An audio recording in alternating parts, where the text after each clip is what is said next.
Pessoal, boa noite, a paz do Senhor, uma noite abençoada para vocês. Eu peço que você curta esse vídeo, se inscreva no canal. A palavra de Deus, ela nos mostra que Davi ele traz a arca da casa de Obed-Edom, e nesse processo de trazer a arca, que representa aquilo que é a obra de Deus, o projeto de Deus na vida do homem, Davi ele tem toda uma forma muito cautelosa de conduzir essa arca de volta a Jerusalém. Essa condução tinha que ser debaixo da revelação e da vontade de Deus. Então, depois de algum tempo meditando, procurando de Deus estratégias, Davi ele alcança a revelação de como deveria conduzir essa arca até Jerusalém. Então ele convoca todo o povo e ele inicia uma caminhada do local onde a arca estava até a cidade de Jerusalém. Alguns detalhes eles saltam aos olhos, que o primeiro deles, eu já falei algumas vezes aqui no canal, é que Davi, a cada 6 passos dados que ele conduzia a arca, ele oferecia sacrifícios ao Senhor. Ou seja, a cada 6 passos dados, Davi parava e ali sacrificava ao Senhor como uma forma de até mesmo pedir graça e misericórdia para que ele pudesse continuar, para que ele pudesse prosseguir naquela caminhada. O sacrifício, ele aponta de fato para uma remissão de pecados. A palavra fala que sem derramamento de sangue não há remissão de pecados. Então, quando ele para a cada 6 passos e ali ele sacrifica ao Senhor, é como se ele parasse e ele dissesse: Senhor, eu não mereço que essa arca seja reconduzida a Jerusalém. Eu não mereço sequer estar conduzindo essa arca. Senhor, me perdoa. Me dê condições, mesmo eu sendo não sendo merecedor, mesmo eu sendo indigno, me dê condições de continuar conduzindo essa arca. Era um sinal de reverência, de dependência. Isso é muito importante, porque a obra de Deus na nossa vida é a arca, é o projeto do Senhor para mim, para você, e nós não merecemos que Deus faça nada. E isso é importante entendermos, que aquilo que Deus faz na nossa vida nunca é por merecimento, pelo contrário. E Davi ele entendeu isso. Davi entendeu que ele deveria fazer essa condução em total dependência ao Senhor, onde importaria que ele fosse diminuído e que o Senhor crescesse. Lembra ali de João Batista dizendo: importa que eu diminua e que ele cresça. E não à toa a Bíblia fala que Davi fazia esses sacrifícios a cada 6 passos. 6 é um número que aponta para o homem. O homem foi criado no 6º dia. Então, o homem, ele não tem condições de continuar. Por isso que a cada 6 passos Davi parava e ali ele sacrificava. Era como se ele dissesse: esse é o limite da minha razão, o limite do meu pecado, o limite da minha condição humana, o meu limite. Mas, Senhor, eu estou sacrificando. Me dê acesso, me permita ir além através do sacrifício que eu estou fazendo, do sacrifício que está sendo feito. Hoje nós temos na figura de Jesus, o sacrifício na cruz do Calvário, a possibilidade de alcançarmos o favor de Deus. E isso vai além da nossa condição humana. Por isso, a cada 6 passos, Davi conduzia. A partir do momento que ele sacrificava, ele reconduzia aquela arca para Jerusalém.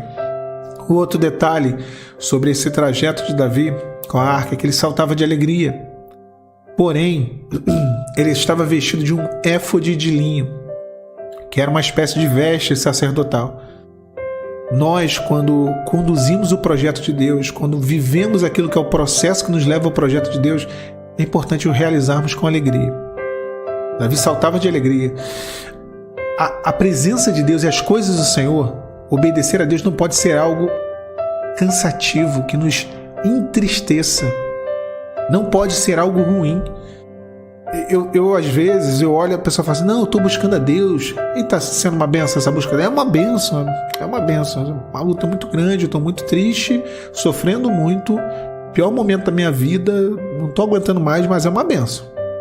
Como isso, né? Josué, quando ele vira para o povo de Israel junto ao Rio Jordão, ele fala: se vos parece mal servir ao Senhor. Olha o que ele diz: se vos parece mal servir ao Senhor, escolhei hoje a quem servais. Se aos deuses além do Jordão, porém eu e a minha casa serviremos ao Senhor. Servir ao Senhor não pode parecer mal. Servir ao Senhor deve ser motivo de grande alegria. Davi não conduziu aquele projeto, aquela obra, aquela arca com enfado, com cansaço, com tristeza no seu coração. Não, foi com alegria. E vestido de éfode. Éfode representa uma vida de consagração, de santidade, mas sobretudo uma vida de alguém que procura fazer aquilo que Deus quer. Procura obedecer ao Senhor, porque o sacerdote era isso. O éfode que ele vestia era uma orientação dada no Antigo Testamento. Era uma vida em obediência. E eu sei que é difícil. Eu tiro por mim, minha vida, eu acho que eu vejo isso em diversos momentos, o quanto que para mim tem sido e foi difícil e vai ser, porque é contrariar a minha razão, minhas emoções, a minha existência humana. O quanto que é difícil obedecer ao Senhor. Mas a maior prova de amor a Deus é a obediência. Aquele que tem os meus mandamentos e os guarda, este é o que me ama. Se nós amamos ao Senhor, isso não pode ser reconhecido ou de fato comprovado através de apenas de palavras, mas principalmente através da obediência. Uma outra forma que Davi conduziu aquela arca, ele repartiu para cada pessoa que participava daquela festa, né, ali de recondução da arca. Ele repartiu um pedaço de pão, um pão e um pedaço de carne com vinho. Ou seja, olha que coisa interessante, é praticamente uma ceia, né? O pão, o vinho, né? É claro que ali também tinha o alimento, a carne, que também era necessário para que ninguém desfalecesse. Mas isso tudo fala da comunhão, porque repartir é isso, né? Lá em Atos dos Apóstolos nós vemos que a igreja, ela repartia as coisas, repartia o pão, né? As orações, tinham tudo em comum. Então, a nossa jornada de conduzir o projeto de Deus, de conduzir a arca para o seu lugar, é uma jornada de comunhão. Comunhão é uma palavra que lá no grego, no Novo Testamento, ela significa koinonia, que é ter comunhão ou conexão com o que é eterno. A gente não tem comunhão com aquilo que é humano. Eu não vou para a igreja porque a cantina faz um lanche gostoso. Eu não vou para a igreja porque o pastor ele é muito eloquente. Eu não vou para a igreja porque meus amigos são da igreja. Eu não sirvo a Deus por comodidade. Eu não sirvo a Deus por conveniência. Eu não tenho comunhão com Deus porque eu quero receber uma bênção por interesse. Eu tenho comunhão com o Senhor, eu tenho koinonia. Eu tenho parte com aquilo que é eterno. Eu quero ser salvo. Nós queremos ser salvos, nós queremos uma experiência. Mical não entendeu Davi e ela o julgou por ele dançar, pela forma com que ele conduziu a arca, pela alegria, pela a comunhão que ele tinha. E ela ali julgou Davi. Ela não compreendeu. Quantas pessoas não compreendem? Não nos compreendem nos processos que nós passamos, que nós atravessamos, e se escandalizam. Olha ela, olha ele. Olha, para que ela está fazendo isso? Para que ele está fazendo isso? Que busca doida é essa? Que negócio de ser crente, de perseverar, de continuar, de orar ainda por isso, por essa pessoa, por essa causa, por esse motivo. Quantos se escandalizam quando veem aquilo que nós estamos fazendo, que foi o Senhor quem nos orientou a fazer? Davi não esperou a compreensão. Davi não esperou a compreensão de ninguém. Ele fez aquilo que tinha que ser feito. Mical, por conta daquela posição dela, ela ficou estéril, não gerou até a sua morte. Aqueles que não entendem os desígnios de Deus são infrutíferos, não geram. Ficam estéreis na presença de Deus, não compreende, ainda que seja um cristão. Não consegue frutificar porque não entende os desígnios, porque se escandaliza com aquilo que é o projeto e a obra de Deus na vida do irmão, da irmã. Mas nós não. Como Davi, nós seguimos, nós prosseguimos. Nós realizamos uma grande obra. Não pode parar.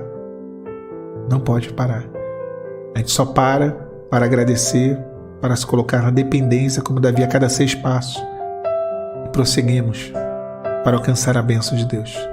Continue, minha irmã. Continue, meu irmão. Eu sei que tem dias que dá vontade de desistir de tudo. E eu sei que tem dias que realmente as nossas forças já não são mais tão grandes. Mas Deus manda te dizer, né? Ele renova as tuas forças.